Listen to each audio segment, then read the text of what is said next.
हरे कृष्ण. आज अ, आज आपण भागवतमच्या चर्चेमध्ये सहभागी होतात. आपले सगळ्यांचे स्वागत आहे. आज आपण श्रीमद भागवतम स्कंद पहिला, अध्याय दुसरा, दिव्यत्व आणि दिव्य सेवा, श्लोक क्रमांक 19 आणि 20 पाहणार आहोत. यामध्ये आपण भक्तिसेवेद्वारे हृदयाचे शुद्धीकरण आणि परमसत्याची वैज्ञानिक अनुभूती याविषयी जाणून घेण्याचा प्रयत्न करूया. ओम नमो भगवते वासुदेवाय. नमो भगवते वासुदेवाय. ओम नमो भगवते ओम वासुदेवाय. नमो भगवते वासुदेवाय. ओम नमो भगवते ओम नमो वासुदेवाय. भगवते वासुदेवाय. नारायण नमस्कृत्य नरं चैव नरोत्तमं देवीं सरस्वतीं व्यासं ततो जयमुदीरये. नष्टप्रायेषु अभद्रेषु नित्यं भागवत सेवया भगवती उत्तम श्लोके भक्तिर्भवति नैष्ठिकी. हरे कृष्ण. अं, श्रीमद भागवतम स्कंद पहिला, अध्याय दुसरा, दिव्यत्व आणि दिव्य सेवा, श्लोक क्रमांक 19 आणि 20. तदा रजः तमः भावाः तदा रजः तमः भावाः कामलोभ आदय च ये कामलोभ आदयः च ये चेत एतै अनाविद्धम् चेत एतैः अनाविद्धम् स्थितं सत्त्वे प्रसीदति. स्थितं सत्त्वे प्रसीदति. एवं प्रसन्नमनसः एवं प्रसन्नमनसः भगवद्भक्ति योगतः भगवद्भक्तियोगतः भगवत्तत्त्वविज्ञानम् भगवत्तत्त्वविज्ञानं मुक्तसङ्गस्य जायते. मुक्तसङ्गस्य जायते. तदा रजोतमो भावाः कामलोभ आदय च ये चेत एतै अनाविद्धम् स्थितं सत्त्वे प्रसीदति. एवं प्रसन्नमनसः भगवद्भक्ति योगतः भगवत्तत्त्वविज्ञानम् मुक्तसङ्गस्य जायते. भाषांतर. हृदयात हरे कृष्ण. ज्यावेळी हृदयात सुदृढ प्रेमभक्ती प्रस्थापित होते, त्यावेळी प्रकृतीच्या तमोरज या गुणांची वासना, इच्छा, लोभ इत्यादी परिणाम हृदयातून समाप्त होतात. नंतर भक्त सत्वगुणात प्रतिष्ठा होऊन पूर्णपणे सुखी होतो. अशा रीतीने विशुद्ध सत्वगुणात स्थित झालेला आणि भगवत भक्तीच्या संपर्कामुळे मन प्रसन्न झालेला मनुष्य सर्व प्रकारच्या भौतिक संघापासून मुक्त झालेल्या अवस्थेत भगवत तत्वांचे शास्त्रीय ज्ञान प्राप्त करतो. ओम ज्ञानतिमिरन्धस्य ज्ञान ज्ञानाञ्जनशलाकया चक्षुर्मिलितं येन तस्मै श्रीगुरवे नमः. श्रीचैतन्य वाञ्छाकल्पतरुभ्यश्च कृपा सिन्धुभ्येव च पतितानां पावनेभ्यो वैष्णवेभ्यो नमो नमः. जय श्री कृष्ण चैतन्य प्रभु नित्यानंद, श्री अद्वैत गदाधर श्रीवासादि गौरभक्तवृंद.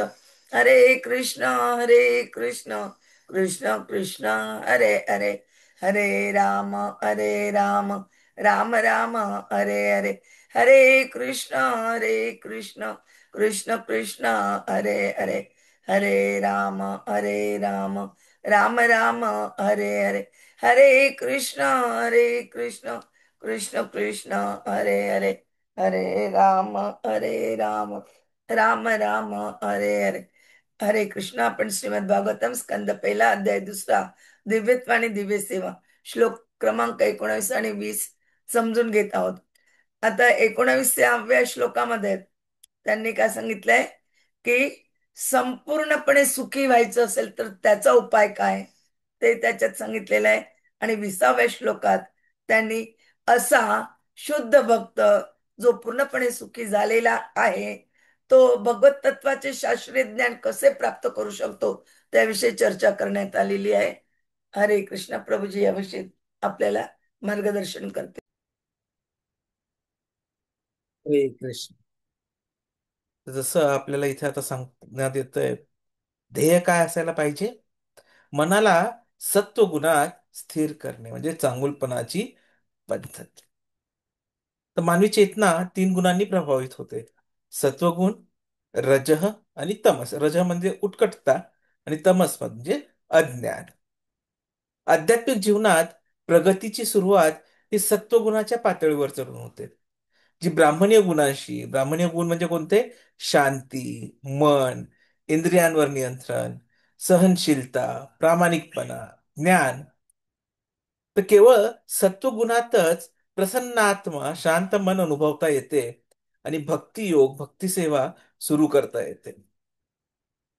प्रभुपादजी आपल्याला समजवतात की वैष्णव हा आपोआपच ब्राह्मण असतो पा, जन्मापासून ब्राह्मण व्हायची आवश्यकता नाही.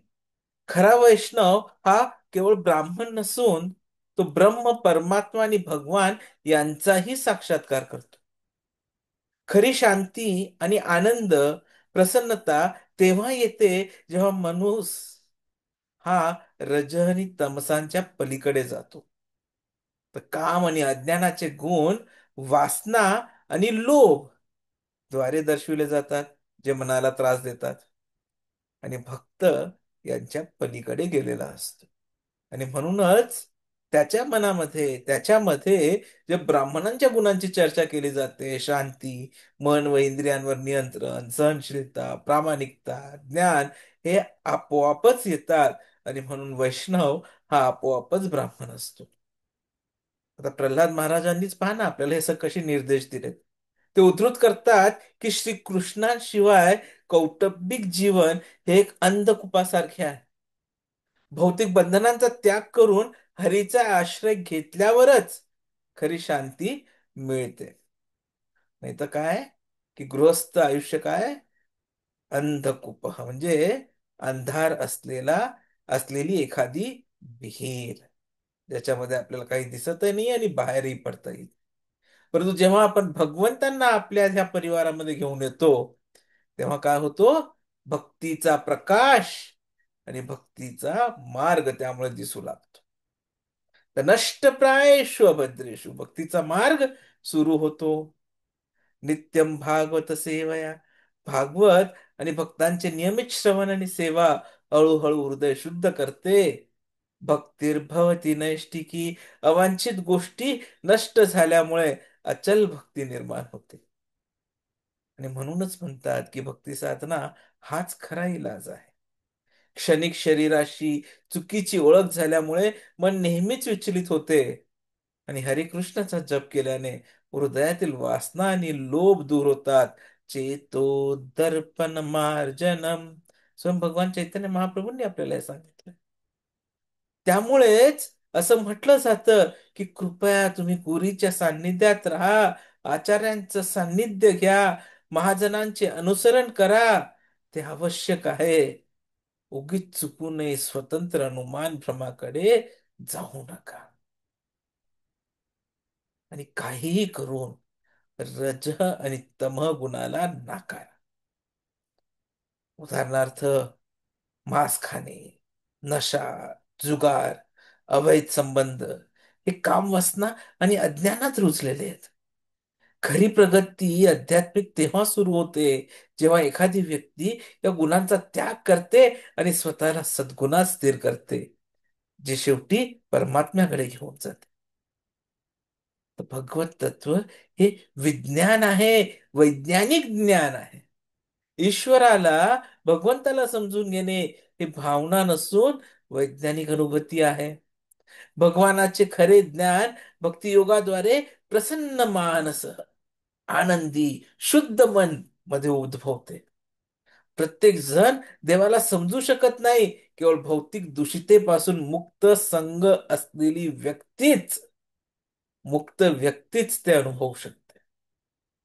आणि म्हणून ब्रह्मभूत अवस्था ही पूर्वसूचक आहे. भगवानाची अनुभूती करण्यासाठी एखाद्याला ब्रह्मभूत अवस्थेतून आत्मसाक्षात्कार जावे लागते. त्याचे वैशिष्ट्य काय, तर शोक किंवा आकांक्षा नाही. राम, राम. तर वैशिष्ट्य म्हणजे शोक किंवा आकांक्षा नाही, सर्वांसाठी समान आणि आनंदी. आणि नंतर एखादी व्यक्ती भक्ती सेवेसाठी पात्र होते. मदभक्तीम लभते परम. तर तमगुण हे रजोगुण याची अनुभूती दूर ठेवणं आवश्यक आहे. तमोगुणामध्ये काय होतं, की आळस आणि झोप. आणि रजगुणामध्ये अतिक्रियाशीलता, पण कशी, तर आध्यात्मिक उद्देशाशिवाय. तर दोन्ही अडथळे आहेत. चांगुलपणा स्पष्टतेकडे घेऊन जातो आणि भक्ती त्याहूनही वर जाते. तर भक्ती योग स्वतंत्र आहे. अहेतुकी अप्रतिहता पात्रता स्थिती किंवा काही असू द्या, जो आचरणात आणता येतो ती भक्ती. भक्ती योग आपोआप ज्ञान आणि अलिप्तता आणते. जसं आपण 7व्या श्लोकामध्ये पाहिलं ह्याच अध्यायातल्या, की भक्ती ज्ञान वैराग्याकडे घेऊन जाते. त्यामुळे सिद्धी दुर्मिळ आहे, परंतु शुद्ध भक्ती सर्वोच्च आहे. असं म्हणतात की हजारोंपैकी फार कमी लोक परिपूर्णता शोधतात, आणि त्याही पैकी फार कमी लोक सत्यात कृष्णाला ओळखतात.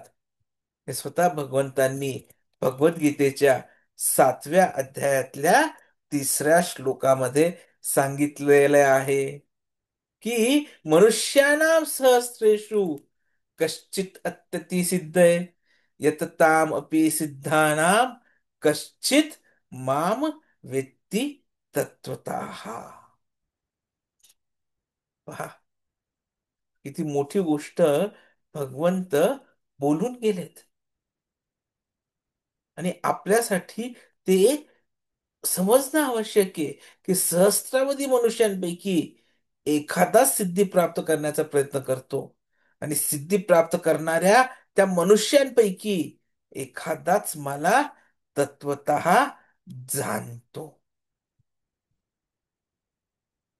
तर निर्णय आपला, आपल्याला त्या एखादा बनायचंय का परत जन्म मृत्यू जरा व्याधीमध्ये अडकून राहायचंय. कारण की तत्वाच्या मागे आपण पडलो, तार्किकतेच्या मागे पडलो, तर भक्ती मार्गावरून आपण भ्रष्ट होऊ शकतो. जसं भक्ती रसामृत सिंधू मध्ये श्री रूप गोस्वामीजी म्हणतात, की उपनिषद पुराण नारद पंचरात्र इत्यादींसारख्या प्रामाणिक वैदिक साहित्याची उपेक्षा करून जी भक्ती केली जाते, ती भक्ती म्हणजे समाजामध्ये केवळ व्यर्थ उत्पातच आहे. श्रुती स्मृती पुराणादी पंचरात्र विधीं विना ऐकांतिका भरेर भक्ती उत्पातेव कल्पते. त्यामुळे आपल्याला काय करायचंय, तर जसं भगवंतांनी सांगितलंय तशीच भक्ती करायची. अतः श्रीकृष्ण नामादी न भवेत ग्रह्यम इंद्रिये सेवन्मुखे हि जिह्वादौ स्वयमेव स्फुरति अधः. अपूर्ण ज्ञान आणि मंद इंद्रियांद्वारे कोणी भगवान श्रीकृष्णांना तत्वतः जाणू शकत नाही, परंतु भक्तांनी केलेल्या भगवंतांच्या प्रेममय सेवेमुळे प्रसन्न होऊन ते स्वतः भक्तांपुढे प्रकट होतात. त्यामुळे भगवंतांची अनुभूती करण्यासाठी आपल्याला ब्रह्म अनुभूतीच्या पलीकडे जावे लागते, आणि केवळ भगवत भक्ती योगातच परमपुरुषाची पूर्ण अनुभूती होते. चैतन्य महाप्रभू परम दयाळू, त्यांनी आपल्यासाठी किती सोपा प्रकार करून दिला पहा.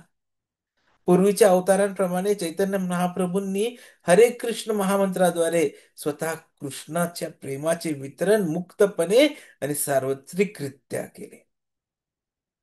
भगवान चैतन्य यांच्या कृपेचे अनुसरण करून अयोग्य लेख देखील कृष्णाला समजू शकतात.